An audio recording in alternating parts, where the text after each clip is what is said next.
Estados Unidos ha realizado su primer lanzamiento aéreo de ayuda humanitaria a Gaza.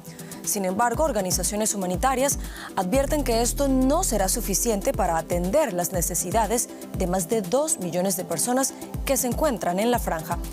Con esta noticia comenzamos el informativo en Deutsche Welle. Yo soy Carol Guerrero, los saludo desde Berlín. Arrancamos con titulares.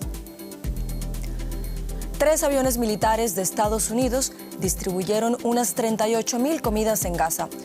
El lanzamiento de esta ayuda se produce tras la advertencia de Naciones Unidas de que la población que se encuentra en la franja está al borde de la hambruna.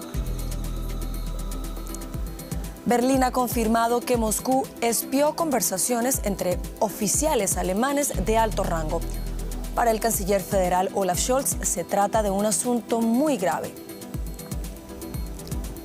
La Fiscalía de Chile confirmó el hallazgo del cuerpo sin vida del exmilitar venezolano Ronald Ojeda, secuestrado el pasado 21 de febrero en Santiago.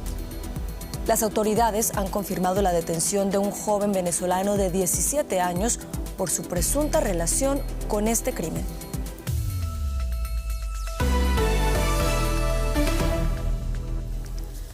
Estados Unidos se ha sumado a una operación internacional para lanzar desde el aire suministros que se necesitan desesperadamente en Gaza. El Pentágono ha confirmado que 3 aviones de la Fuerza Aérea llevaron a cabo el primer lanzamiento de unas 38.000 comidas. Según la administración Biden, Israel apoya esta intervención para reforzar las operaciones que ya han realizado países como Jordania, entre otros. La ONU advierte que la hambruna en Gaza es casi inevitable a menos que las entregas de ayuda aumenten significativamente. Escuchemos las declaraciones del presidente Biden a propósito de la ayuda que necesitan los civiles en la franja. Insistiremos para que Israel facilite la entrada de más camiones y rutas de acceso para que cada vez más personas reciban la ayuda que necesitan, sin excusas, porque la verdad es que la ayuda que llega a Gaza no es ni de lejos suficiente. Las vidas de inocentes y niños están en peligro. No nos quedaremos de brazos cruzados hasta que consigamos más ayuda para la región. Y unos 15.000 israelíes se sumaron este sábado a una marcha a pie que culmina en Jerusalén, encabezada por familiares de los rehenes, para exigir al gobierno una tregua con el movimiento islamista Hamás que permita el retorno de los secuestrados. La marcha comenzó el pasado miércoles en Raim, lugar del Festival de Música donde Hamás inició su serie de atentados el pasado 7 de octubre. Tras 4 se congregaron en la Plaza París de Jerusalén, a pocos metros de la residencia del primer ministro israelí Benjamín Netanyahu. Se prevé que las conversaciones para lograr un alto al fuego entre Israel y Hamás se reanuden este domingo en El Cairo. Y aquí en Berlín, el Ministerio Alemán de Defensa confirmó que Rusia espió conversaciones entre oficiales alemanes de alto rango. Para el canciller Olaf Scholz y también para políticos de la oposición, se trata de un hecho grave que debe ser investigado. En la conversación que fue revelada este viernes por el canal estatal ruso RT, los oficiales hablan, entre otros temas, de que fuerzas militares estadounidenses y británicas están operando sobre el terreno en Ucrania. Unas filtraciones que se teme puedan generar divisiones entre los aliados. Se trata de una filtración explosiva que está conmocionando a la clase política y militar alemana. La grabación de una conversación entre oficiales de alto rango de la Fuerza Aérea. Hablan de Taurus, un misil de crucero de largo alcance capaz de destruir búnkeres y otras instalaciones fortificadas. Los oficiales hablan de enviarlos a Ucrania. También mencionan posibles objetivos como el puente de Kerch que une Crimea con Rusia y que Ucrania considera un símbolo de la ocupación rusa. Un oficial supuestamente dice: hemos examinado el puente, desgraciadamente es tan grande que parece una pista de aterrizaje. Eso significa que es muy posible que necesitemos 10 o 20 misiles. Una filtración muy embarazosa para el canciller alemán Olaf Scholz, quien prometió llegar al fondo del asunto. Lo que se está diciendo es muy serio, por eso es necesario poner en marcha una investigación exhaustiva y rápida. Scholz se ha negado hasta ahora a enviar misiles Taurus a Ucrania, para frustración de muchos parlamentarios. Le preocupa que puedan utilizarse para atacar objetivos en suelo ruso. La grabación fue publicada en las redes sociales por Margarita Simonyan, directora de la emisora estatal rusa RT. Los funcionarios del Kremlin se regodean. No sé cómo calificar lo ocurrido, pero es evidente que nuestros colegas de la OTAN están implicados. Y no sé cómo se lo explicarán a su propia población. Los militares alemanes se esfuerzan por tapar la filtración y se preguntan si seguirán apareciendo nuevas grabaciones. Siguiendo este tema ha estado nuestra analista política Úrsula Moreno, a quien saludamos a esta hora en Berlín. Úrsula, buenas noches. ¿Por qué el canciller federal habla de un asunto grave? ¿Qué es lo que se revela en esa conversación? Buenas noches, Carol. Pues son 38 minutos de conversación que he podido escuchar entre 4 militares de alto rango del ejército alemán, de la división aérea, y hablan, ya lo decías tú, de la posible entrega de armas a Ucrania, concretamente de esos misiles de crucero Taurus. Los 4 oficiales hablan de cuestiones logísticas, de componentes técnicos, de cómo podrían hacer llegar esos misiles hasta Ucrania y sobre todo si los soldados ucranianos podrían manejarlos de manera autónoma. Hablan también de los misiles de crucero Scalp de menor alcance, que ya están haciendo entrega de ellos los británicos, y cuestionan que sea necesario el envío de soldados alemanes sobre el terreno para manejar los Taurus. También hablan de cuántos misiles harían falta, por ejemplo, para volar el puente Kerch, ese puente que une la península de Crimea con Rusia.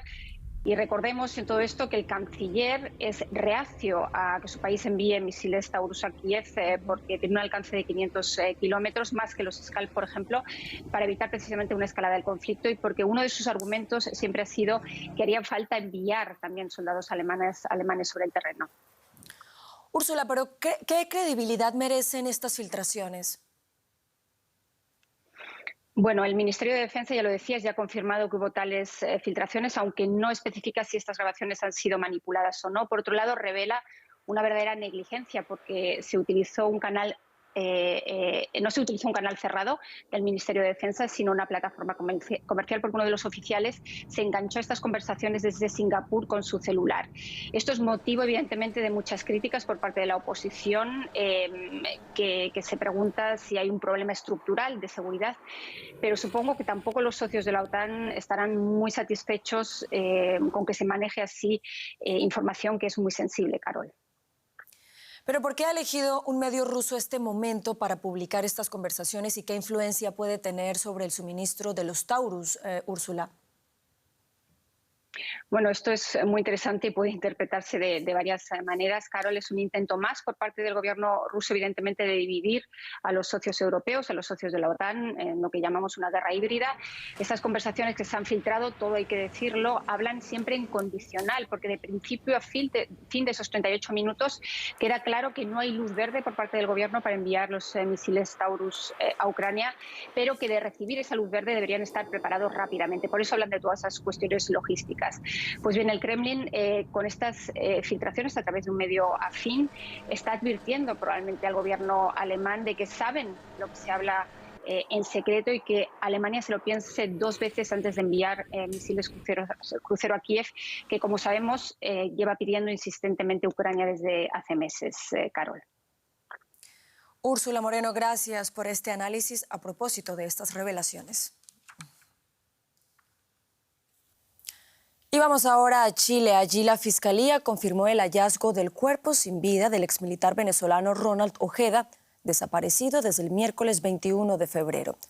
El cadáver de Ojeda fue encontrado en la comuna de Maipú, en Santiago de Chile, enterrado bajo un bloque de cemento a poco más de 1 metro de profundidad. El teniente retirado tenía 32 años de edad, huyó de Venezuela y pidió asilo en Chile. Ojeda fue secuestrado de su vivienda por un grupo de personas que vestían uniformes falsos de la Policía de Investigaciones PDI. La causa de muerte exacta será determinada en las próximas horas. La Policía de Investigaciones ha identificado ya a 3 personas presuntamente relacionadas con el crimen, y detuvo a un joven de 17 años de nacionalidad venezolana. Y ampliamos estas informaciones con el periodista Carlos Alberto López, a quien saludamos a esta hora en Chile. Carlos Alberto, muchas gracias por estar con nosotros. ¿Qué otros detalles nos puedes contar en torno a cómo avanza esta investigación?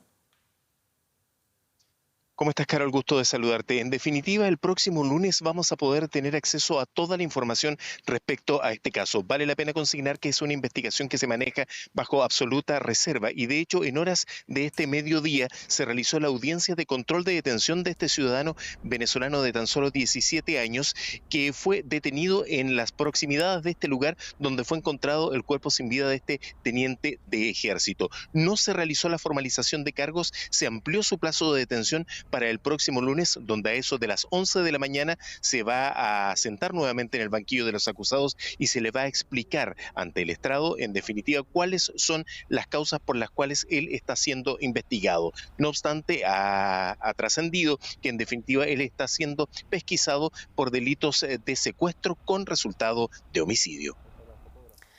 Carlos Alberto, pero hasta ahora con las informaciones que se tienen, ¿qué hipótesis se manejan en torno a las motivaciones del secuestro y posterior asesinato del exmilitar venezolano Ronald Ojeda?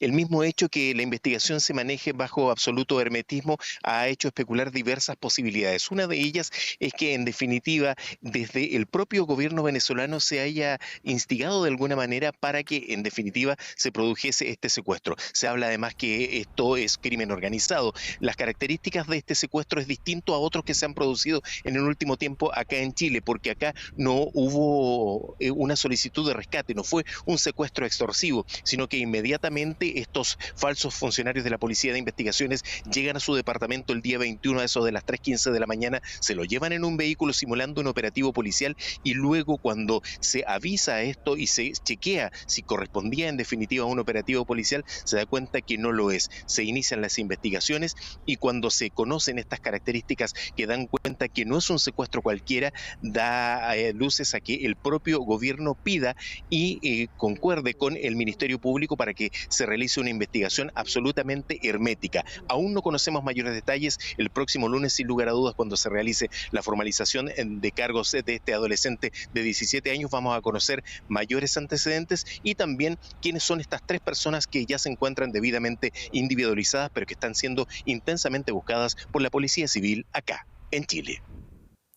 Pues estaremos muy atentos a esas informaciones. Carlos Alberto López en Chile, gracias por estar con nosotros.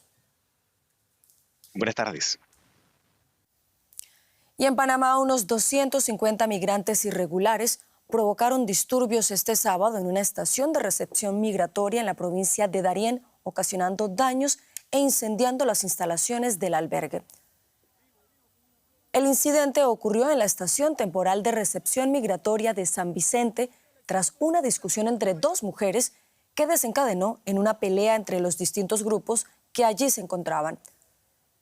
Los disturbios, neutralizados por agentes del Servicio Nacional de Fronteras, se saldaron con unas 40 detenciones.